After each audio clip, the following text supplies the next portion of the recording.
Biomutant, a game that promised to be an open-world kung fu, post-apocalyptic mutant raccoon RPG with crafting, narration, moral choices, and an absurd number of weapons. A completely original idea, never seen before, like in Breath of the Wild, or Fallout, or Darksiders. When Biomutant was first announced, it generated significant excitement among RPG fans and open-world enthusiasts. Developed by Experiment 101 and published by THQ Nordic, the game promised an ambitious blend of martial arts combat, deep customization, and a unique post-apocalyptic setting filled with mutated creatures. However, upon its release in May 2021, Biomutant received mixed reviews, with scores ranging from enthusiastic praise to outright disappointment. So why did Biomutant fail to meet expectations, and why did it receive such polarized feedback? Let's break it down.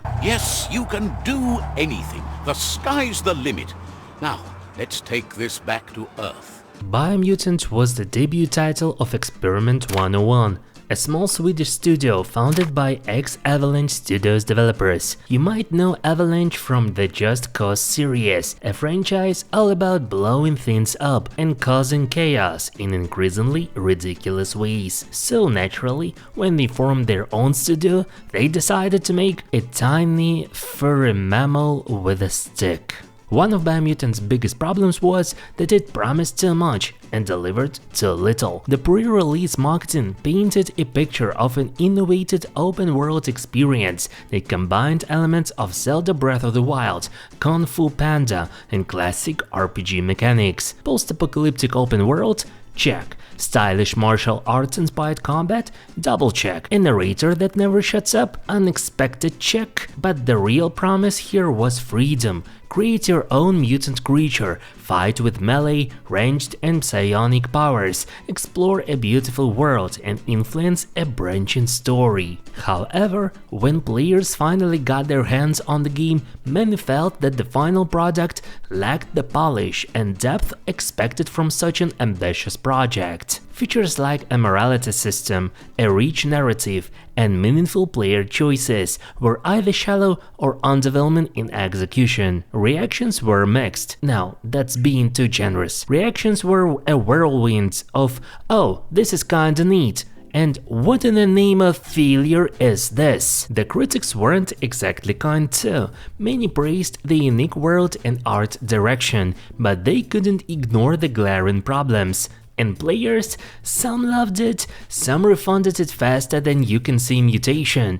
But hey, at least it sold over 1 million copies, so financially it did kinda alright. For a first game from a small studio, that's kind of impressive, but sales don't always mean success.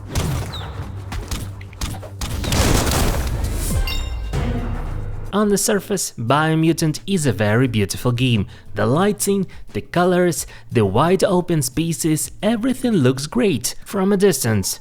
Get closer and you'll notice some of the textures look like they belong in a game from 2012. The animations are stiff, the facial expressions are non-existent, though to be fair, raccoons aren't known for their acting chops. And for some reason everything feels like it has a slight plastic sheen, like the whole world was coated in a thin layer of Vaseline. The combat system was supposed to be a mix of Devil May Cry and Arkham-style fighting, and it sort of is. Except for one tiny problem, it feels like you're controlling a rubber band. Attacks lack impact, dodging feels floaty, and shooting, well, let's just say it's like aiming a garden hose at a moving target while blindfolded. You do have a lot of options, melee weapons, guns, mutant powers and combos, but it all feels disconnected. You are not a master of Kung Fu. You are a sentient sock puppet flailing around with a makeshift sword. After the first hour,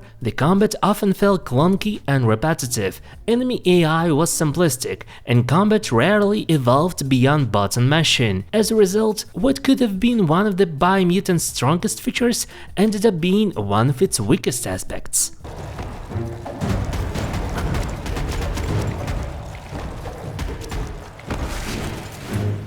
You always find good use for things like that.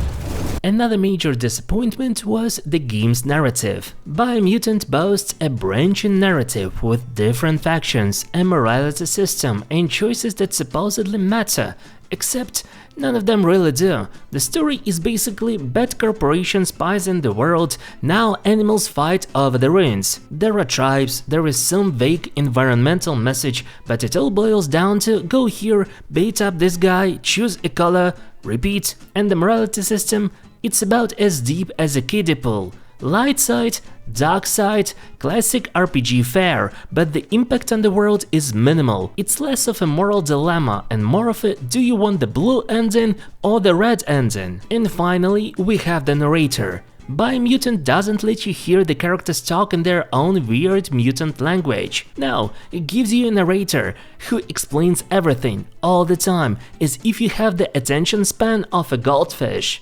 Vaulted! Kaboom!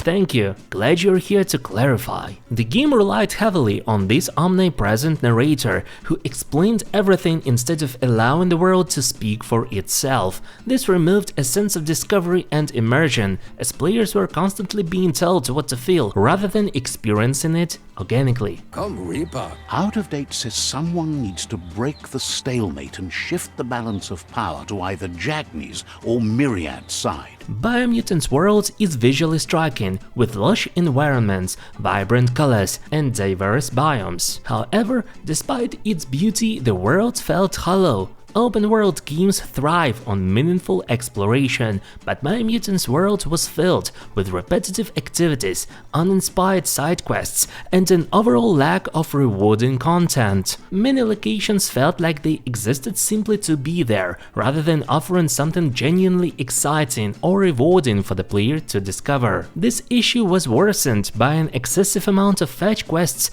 and generic objectives. Players often found themselves running across vast landscapes only to collect items, fight a few enemies, and return to the quest giver. This lack of engaging content made the world feel more like a backdrop than a living, breathing space worth exploring. At launch, Biomutant was plagued by technical issues. While not outright broken, the game suffered from frame rate drops, awkward animations, and inconsistent graphical fidelity. On consoles, particularly base PS4 and Xbox One versions, performance was subpar, with choppy frame rates and long loading times detracting from the experience. Additionally, certain gameplay mechanics felt unfinished or poorly implemented. The UI was clunky and unintuitive, crafting felt cumbersome rather than rewarding, and character progression lacked depth. These issues collectively gave the impression that Biomutant needed more time in development before being ready for release. Perhaps Biomutant's biggest flaw was its attempt to do many things without fully developing any of them. The game featured crafting, a morality system, multiple factions, a karma system, customizable combat, and an open world, yet none of these aspects felt fully realized. It seemed as though the developers had grand ambitions, but lacked the resources or time to execute them effectively. This led to a game that felt more like a collection of ideas rather than a cohesive and polished experience. Despite its flaws, Biomutant still found an audience who appreciated what it offered. Some players enjoyed the colorful and unique art direction, the freedom of character customization, and the laid-back approach to exploration. For those who weren't expecting a deep narrative or polished combat mechanics, the game provided an enjoyable, if flawed, open-world adventure. Additionally, post-launch updates addressed some of the game's most glaring issues. The developers tweaked combat responsiveness, refined the narration system, and improved performance on various platforms. While these updates didn't fundamentally change the game, they did make it a more enjoyable experience for those who stuck with it. The Nono's key energy is just what the Pensai needs to complete its cycle and grow into a tree of life. In the end, Biomutant failed to live up to its potential because it spread itself too thin. lacked polish and delivered an underwhelming experience compared to what was promised. The game's repetitive combat, uninspiring quest design, and lackluster story left many players disappointed. Its open world, while visually appealing, felt empty and unengaging, further diminishing its appeal. The mixed reviews ultimately stem from the fact that while Biomutant had redeeming qualities, its flaws overshadowed them. For some, the unique aesthetic and customization options were enough to enjoy the game, while others couldn't overlook its shortcomings. If Biomutant had focused on refining a few key mechanics rather than attempting to do everything at once, it might have been a much stronger title. In a world filled with exceptional open-world RPGs, Biomutant simply couldn't compete. It remains a game with flashes of brilliance, but ultimately serves as a cautionary tale about the dangers of overpromising and under-delivering. Whether or not it's worth playing depends on one's tolerance for janky mechanics and underdeveloped systems, but for many, it was a missed opportunity that never quite found its own footing. He wonders where you've been. He hopes you've been out at the lake, practicing your swimming technique.